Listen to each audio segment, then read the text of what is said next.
كمان صواني الحلويات تحفه.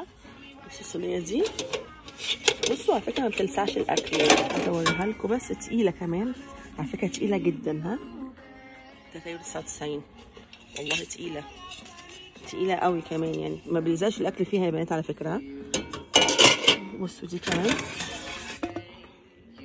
5 يورو 99. عندهم صواني كتير حلوه. ودي برضه اهي صينيه برضه.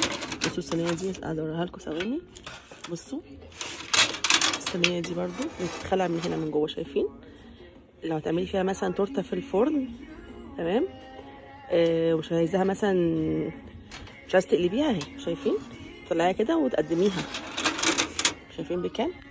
بس هي 99. شايفين ده؟ كمان المربعه دي تعملي فيها حلويات بقى، جلاش، مكرونه بالبشاميل، بس هي 99. وعندهم كمان هنا الصينيه بتاعت الحلويات اهي، شايفين؟ كام؟ ب95 اهو. كمان اهي 93. تمام. وعندهم صواني البانكيك اهي، شايفين؟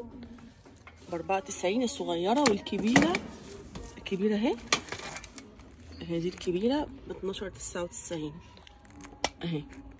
اللي جوه منها ده سيليكون، الكوبايات اللي هم حاطينها جواها دي سيليكون. يا اختي هتقع علينا. كل حاجه تخص الحلويات، المفارش والطبق الهادي، كرتون وعلب تورت اهي، علب التورت اهي، شايفين؟ عندهم كل حاجه، عندهم رخيصه مش غاليه على فكره. والصينيه المدوره دي اللي فوق ب10 يورو. صوانيهم حلوه وتقيله ورخيصه، والصينيه دي تحفه دي.